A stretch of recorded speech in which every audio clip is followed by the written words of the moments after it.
வணக்கம். மதிமுகம் செய்திகள். இன்றைய முக்கிய நிகழ்வுகளை பார்ப்பதற்கு முன்பாக தலைப்பு செய்திகளை பார்க்கலாம். வங்கதேச விவகாரம் குறித்து அனைத்து கட்சி கூட்டம், ஒன்றிய அரசு அழைப்பு. ஜனாதிபதிகளுக்கு பரிசாக வந்த பொருட்கள் ஏலம், ஜனாதிபதி மாளிகை முடிவு.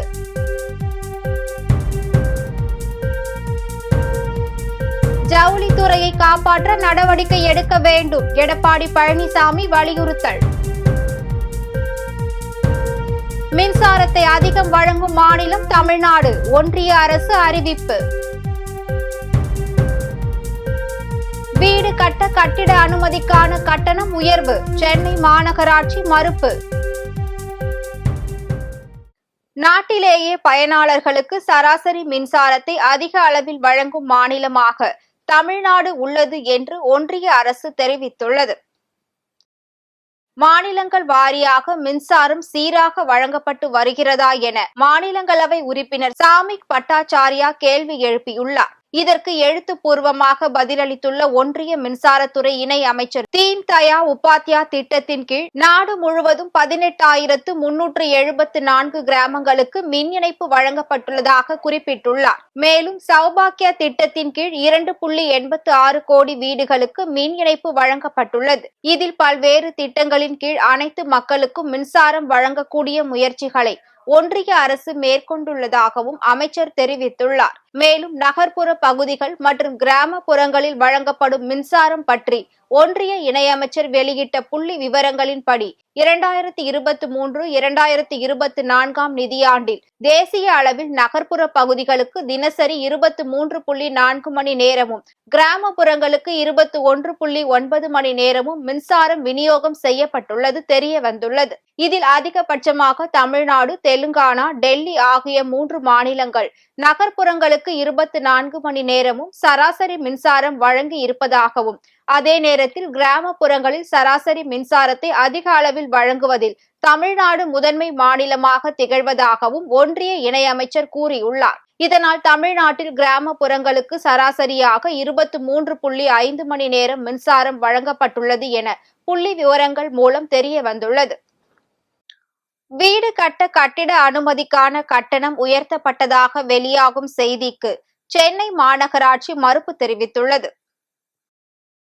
நடுத்தர மக்கள் சுய சான்றின் அடிப்படையில் எளிமையாக கட்டிட அனுமதி பெறுவதை தடுக்க தவறான கருத்து பரப்பப்படுகிறது என தெரிவிக்கப்பட்டுள்ளது. மேலும் சென்னை மாநகராட்சியில் புதிய கட்டிடம் கட்டுவதற்கு திட்ட அனுமதி மற்றும் கட்டிட அனுமதி பெறுவது கட்டாயமாகும். இந்நிலையில் சுய சான்றிதழ் அடிப்படையில் விண்ணப்பிப்போருக்கு 1 சதுர அடி ரூபாய் 100 வசூலிக்கப்பட நிர்ணயிக்கப்பட்டுள்ளதாக அறிவிக்கப்பட்டுள்ளது. மேலும் சுய சான்றின் அடிப்படையில் தரம் நிர்ணயித்த கட்டணத்திற்கும் ஏற்கனவே உள்ள கட்டணத்திற்கும் ரூபாய் 99.70 வித்தியாசம் சமூக ஊடகங்களில் பரவியது. இந்நிலையில் கட்டிட அனுமதிக்கான கட்டணம் உயர்த்தப்பட்டதாக அரசியல் கட்சிகளின் விமர்சனங்களுக்கு சென்னை மாநகராட்சி மறுப்பு தெரிவித்துள்ளது.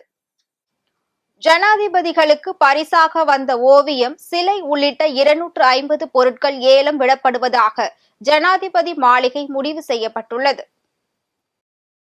ஜனாதிபதி திரௌபதி முர்மு முன்னாள் ஜனாதிபதிகள் பெற்ற பரிசுகள் என்று 250 பரிசுகளை தேர்வு செய்து அவற்றை ஏலம் விடுவதற்கு ஜனாதிபதி மாளிகை முடிவு எடுத்துள்ளது. இதில் நேதாஜி சுபாஷ் சந்திரபோஸின் ஷெல் கிராப்ட் ஓவியம் மற்றும் புத்தர் சிலை ஆகியவை இடம்பெற்றுள்ளது. மேலும் இந்த பொருட்களை www.upar.rashtrapatibhavan.gov.in என்ற பிரத்யேக போர்ட்டல் வழியாக ஏலம் எடுக்கலாம் என்று தெரிவித்துள்ளது. இந்நிலையில் நேதாஜியின் ஓவியத்தின் அடிப்படை விலையாக ரூபாய் 4,02,500 என்று நிர்ணயிக்கப்பட்டுள்ளதாக அறிவித்துள்ளது.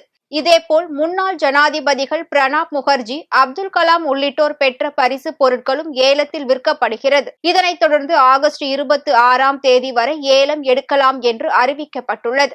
மேலும் அதிக விலைக்கு ஏலம் எடுத்தவர்களுக்கு பொருட்கள் டெலிவரி செய்யப்படும் என்றும், ஏலத்தின் மூலம் கிடைக்கும் வருமானம் அனைத்தும் தேவைப்படும் குழந்தைகளுக்கு வழங்கப்படும் என்றும் அதில் தெரிவிக்கப்பட்டுள்ளது. மக்களவையில் உள்ள தலைவர் பதவியை பாஜகவே கைப்பற்றும் என்றும், காங்கிரசுக்கு 3 இடங்கள் மட்டும் என கருத்து கணிப்பு தெரிவிக்கப்பட்டுள்ளது. மக்களவையில் ஒவ்வொரு அமைச்சகங்களுக்கும் உதவி அளிக்கும் விதமாக பல்வேறு கமிட்டிகள் உள்ளது. இதில் தலைவர்கள், உறுப்பினர்களாக எம்பிக்கள் நியமிக்கப்படுவார்கள். இந்நிலையில் மக்களவையில் மொத்தம் 16 கமிட்டிகள் உள்ளது. இதில் பாஜகவிற்கு 7 முதல் 8 கமிட்டிகளுக்கான தலைவர் பதவி கிடைக்கும். காங்கிரசுக்கு 3 பதவிகளும், சமாஜ்வாடிக்கு 1 இடமும் கிடைக்கும் என தெரிகிறது. இது குறித்து வட்டாரங்கள் கூறுகையில், அமைச்சகங்கள் தொடர்பான கமிட்டிகளில் மக்களவையில் 16 கமிட்டிகளும், மாநிலங்களவையில் 8 கமிட்டிகளும் உள்ளன.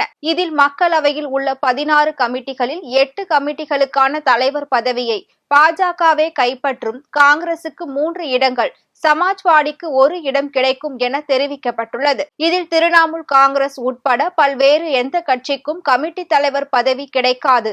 ஒருவேளை சபாநாயகர் ஓம் பிர்லா தன்னுடைய உரிமையை பயன்படுத்தினால் இதர கட்சிகளுக்கும் வாய்ப்பு வழங்கலாம் என்று தெரிவித்துள்ளது. பாஜக வட்டாரங்கள் கூறுகையில், சிவசேனாவிற்கு கேபினெட் அமைச்சர் பதவி வழங்கப்படாததால் அந்த கட்சிக்கு ஒரு கமிட்டிக்கான பொறுப்பு வழங்கப்படும் என்று தெரிவித்துள்ளது. ஜவுளித்துறையை காப்பாற்ற தமிழ்நாடு அரசு நடவடிக்கை எடுக்க வேண்டும் என அதிமுக பொதுச் செயலாளர் எடப்பாடி பழனிசாமி வலியுறுத்தியுள்ளார். இது தொடர்பாக அவர் வெளியிட்டுள்ள அறிக்கையில், செமி கண்டக்டர் தயாரிப்பில் சீனா மற்றும் தைவான் நாடுகள் முக்கிய இடத்தை பிடித்துள்ள நிலையில், இந்தியாவின் செமி கண்டக்டர் தயாரிப்பதற்கான தொழிற்சாலைகள் அமைப்பதற்கான முன்னெடுப்புகளை மத்திய அரசு ஊக்குவித்த போது தனது தலைமையிலான அம்மாவின் அரசு திருநெல்வேலி மாவட்டத்தில் நாங்குநேரி மற்றும் ஓசூரில் செமி கண்டக்டர் பூங்கா அமைப்பதற்கான நடவடிக்கைகளை மேற்கொண்டோம்.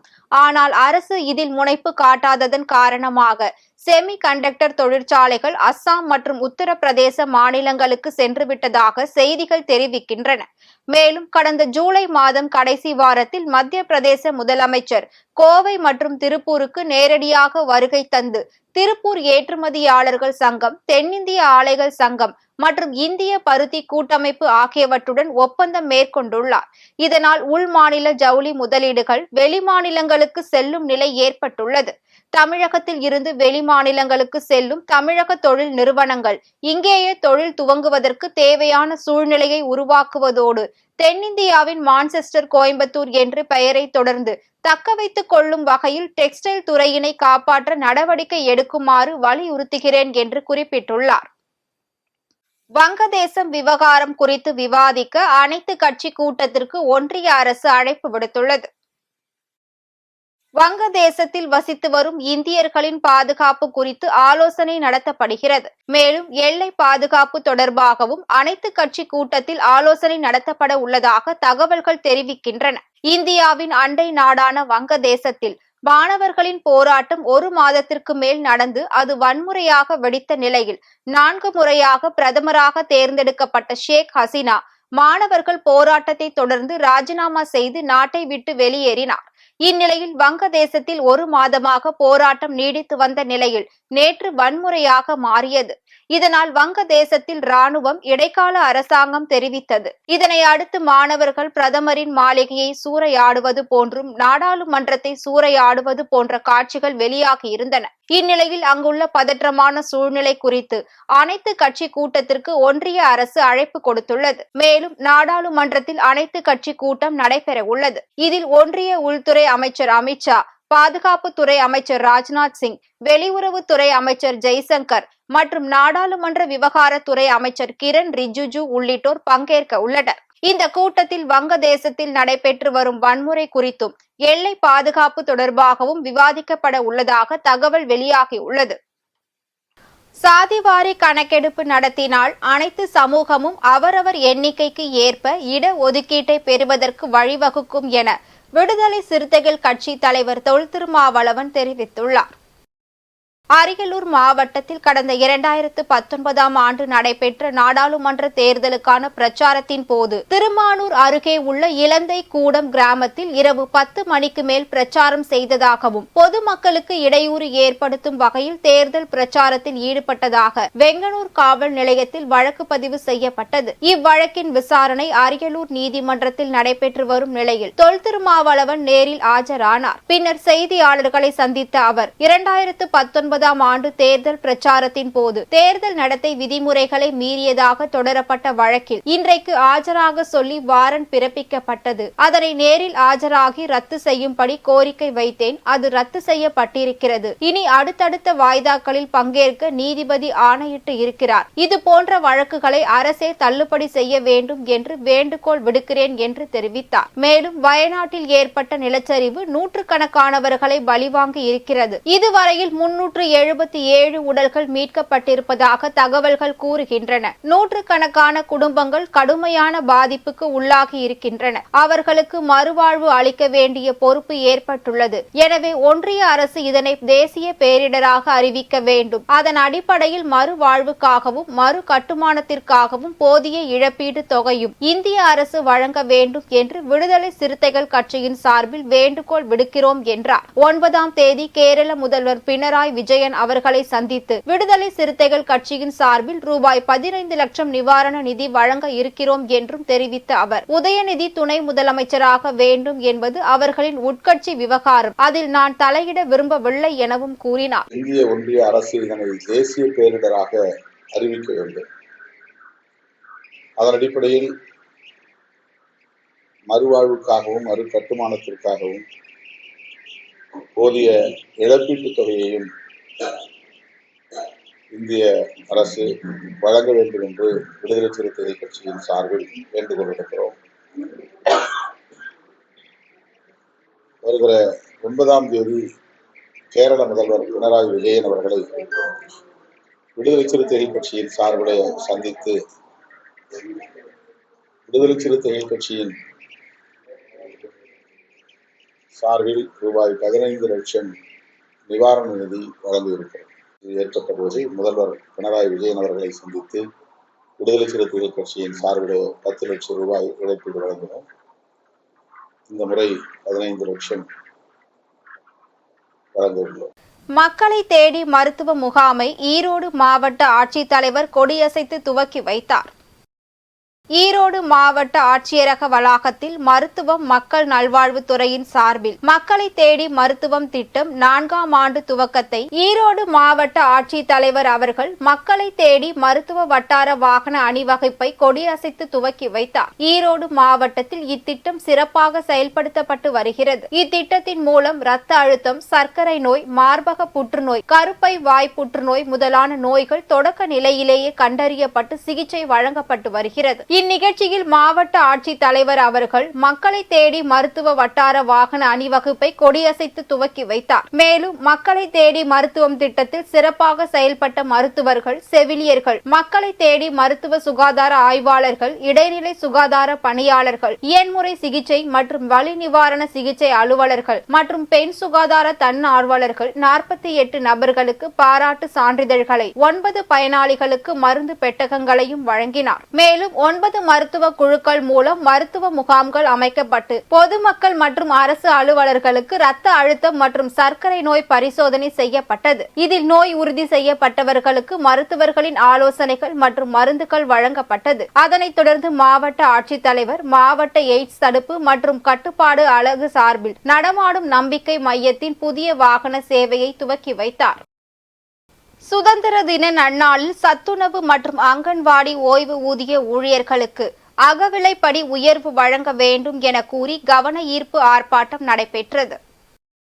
ராணிப்பேட்டை மாவட்டம் முத்துக்கடை பேருந்து நிலையத்தில் தமிழ்நாடு சத்துணவு மற்றும் அங்கன்வாடி ஓய்வு ஊதியர் சங்கத்தின் சார்பாக பல்வேறு முக்கிய அம்ச கோரிக்கைகளை வலியுறுத்தி தமிழக முதல்வரின் கவனத்தை ஈர்க்கும் வகையில் மாபெரும் பெருந்திரள் கவன ஈர்ப்பு ஆர்ப்பாட்டம் மாவட்ட தலைவர் சக்கரவர்த்தி தலைமையில் நடைபெற்றது. இந்த ஆர்ப்பாட்டத்தின் போது சத்துணவு மற்றும் அங்கன்வாடி ஊழியர்கள் தெரிவிப்பது என்னவென்றால், தமிழக அரசு பொறுப்பேற்றவுடன் சத்துணவு மற்றும் அங்கன்வாடி ஊழியர்களுக்கு தேர்தல் வாக்குறுதியாக குறைந்தபட்சம் ஓய்வு ஊதியம் மற்றும் பணிக்கொடை வழங்கப்பட வேண்டும் என அளித்த வாக்குறுதியின்படி தற்போது 2000 ரூபாய் பென்ஷனை அகவிலை படியுடன் கூடிய ஓய்வு ஊதியம் 6750 ரூபாயை தமிழக அரசு வருகிற 15ஆம் தேதி சுதந்திர தின நன்னாளில் அறிவிக்க வேண்டும் என தெரிவித்து சத்துணவு மற்றும் அங்கன்வாடி ஊழியர்கள் 50க்கும் மேற்பட்டோர் தமிழக அரசுக்கு எதிராக கண்டன கோஷங்களை வெளிப்படுத்தி கவன ஈர்ப்பு ஆர்ப்பாட்டத்தில் ஈடுபட்டனர்.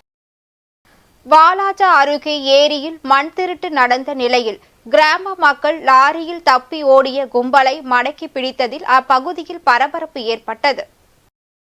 ராணிப்பேட்டை மாவட்டம் வாலாஜா அடுத்த வள்ளுவம்பாக்கம் ஊராட்சிக்கு உட்பட்ட ஏரியில் ஜேசிபி இயந்திரங்களை கொண்டு உரிய அனுமதியின்றி அளவுக்கு அதிகமாக லாரிகளின் மூலம் ஏரி மண் எடுத்து செல்லப்படுவதை அறிந்த அப்பகுதி மக்கள் ஏரி மண் கடத்தும் பணியில் பயன்படுத்தப்பட்டு வந்த ஜேசிபி இயந்திரங்கள் மற்றும் லாரிகளை மடக்கி நிறுத்தி ஏரியில் மண் அள்ளுவதற்கு உரிய அனுமதி பெற்ற அதற்கான ஆதாரங்களை கேட்டுள்ளனர். அதற்கு அங்கிருந்த ஏரி மண் கொள்ளையில் ஈடுபட்ட நபர்கள் கிராம மக்கள் கேள்விக்கு உரிய பதில் அளிக்காமலும் உரிய ஆவணங்களை காட்டாமல் அவசரமாக ஏரி மண்ணை லாரிகளில் நிரப்புவதிலேயே கவனம் செலுத்தி வந்த நிலையில் அப்பகுதி மக்கள் துறை சார்ந்த அதிகாரிகளுக்கு தகவல் தெரிவித்தும் பயனளிக்காததால் செய்தியாளர்களுக்கு தகவலை தெரிவித்ததன் பெயரில் சம்பவ இடத்திற்கு சென்ற செய்தியாளர்களை கண்டவுடன் ஏரி மண் கொள்ளையில் ஈடுபட்டிருந்த நபர்கள் உடனடியாக ஜேசிபி இயந்திரங்கள் மற்றும் லாரிகளை அங்கிருந்து வேகமாக எடுத்து சென்று தப்பி ஓடினர். ஏரி மண்ணை அனுமதியின்றி ஜேசிபி இயந்திரங்கள் மூலம் லாரிகளில் ஏற்றி கடத்தும் சம்பவத்தில் ஈடுபட்ட நபர்களின் மீது உரிய நடவடிக்கை எடுக்க வேண்டும் என அப்பகுதி மக்கள் மாவட்ட நிர்வாகத்திற்கு கோரிக்கை விடுத்துள்ளனர். ராணிப்பேட்டை மாவட்டம் வாலாஜா வட்டம் வல்லும்பாக்கம் கிராமத்திலிருந்து பேசுகிறோம். ஊர் பொதுமக்கள்லாம் இதே இன்சிடென்ட் பார்த்தீங்கன்னா நேற்று நடந்தது. வல்லும்பாக்கம் ஏரியில் மணல் திருட்டுல நாங்கள் எல்லாரும் போயிட்டு இருந்தோம். அங்கே பார்த்தீங்கன்னா நேற்று வந்து ஒரு 4 லாரி வந்தது. அந்த 4 லாரி வந்து நாங்கள் மடக்கி பிடிச்சோம். யாரு கேட்டதுக்கு இப்போ பில் போகிறதுக்கு பிடபிள்யூடியிலேருந்து வந்தாங்க பில் போட. சரி, அவரு கேட்டதுக்கு என்ன சொன்னாங்க, இந்த மாதிரி நாங்கள் கவர்மெண்ட்லேருந்து தான் வந்திருக்கோம். சரி, அவரும் சொன்னாங்க. சரி, நாங்கள் ஓகே சொல்லிட்டு சரி என்னாச்சுன்னு கேட்டோம். அவரு என்ன சொன்னார், இது போல் நான் கவர்மெண்ட் பார்க்க தான் பில்லு போட்டுருக்கேன். நாங்கள் சரி மண் எங்கே போகுதுன்னு கேட்டோம். அவருக்கு எனக்கு தெரியாதுன்னு சொல்கிறார் பில்லு போகிறவர் வந்து. சரின்னு நேற்று விட்டுட்டோம். இன்றைக்கி வந்து பார்த்தா இந்த சிண்டிகேட் சைடில் பக்கத்தில் வந்து கிராமம் இருக்குது. ஒரு காடு மாதிரி ஒரு ஏரியா. அந்த இடத்துல பார்த்தீங்கன்னா பயிர் வைக்கிற விவசாயிகள்லாம் இருக்காங்க. அந்த இடத்துல பார்த்தீங்கன்னா வந்து கனிமவளங்கள் வந்து திருடிட்டு போகிறாங்க மண்ணெல்லாம் வந்து. நாங்கள் வந்து இப்போ வந்து 4 லாரி வந்து மடக்கி பிடிச்சோம்.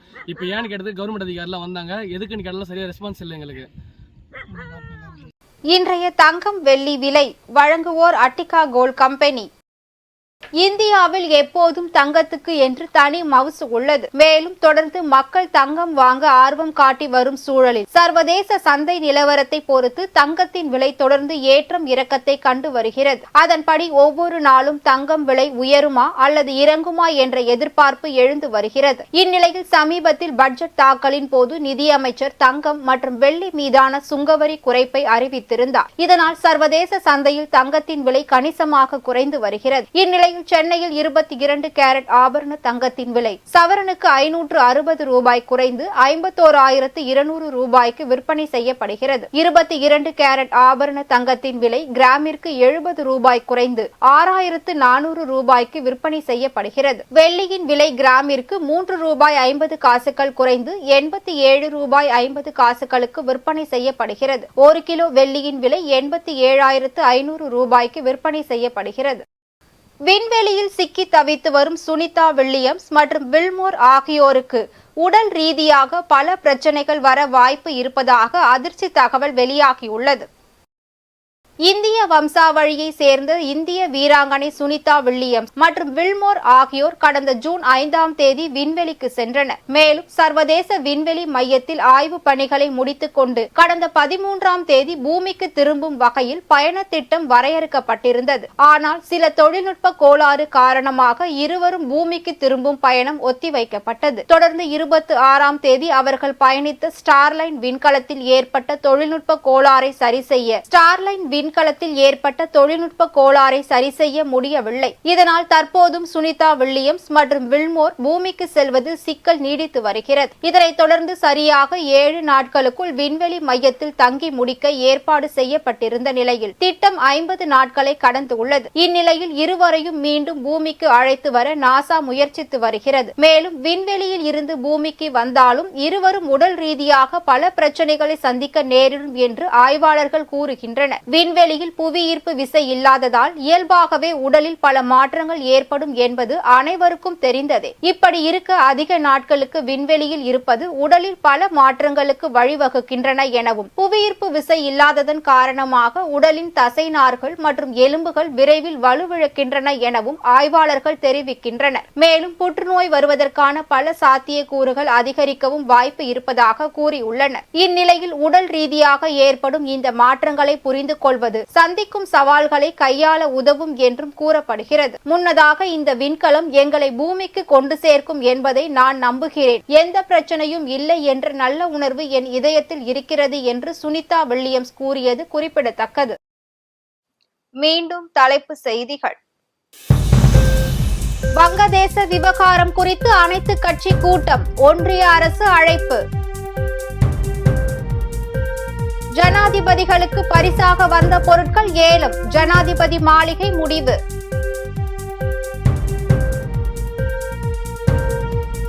ஜவுளித்துறையை காப்பாற்ற நடவடிக்கை எடுக்க வேண்டும், எடப்பாடி பழனிசாமி வலியுறுத்தல். மின்சாரத்தை அதிகம் வழங்கும் மாநிலம் தமிழ்நாடு, ஒன்றிய அரசு அறிவிப்பு. வீடு கட்ட கட்டிட அனுமதிக்கான கட்டணம் உயர்வு, சென்னை மாநகராட்சி மறுப்பு. இத்துடன் செய்திகள் நிறைவடைந்தன. மீண்டும் செய்திகள் இரவு 8 மணிக்கு. மேலும் செய்திகளை தெரிந்து கொள்ள மதிமுகம் பிரைம் யூடியூப் தளத்தில் இணைந்திருங்கள்.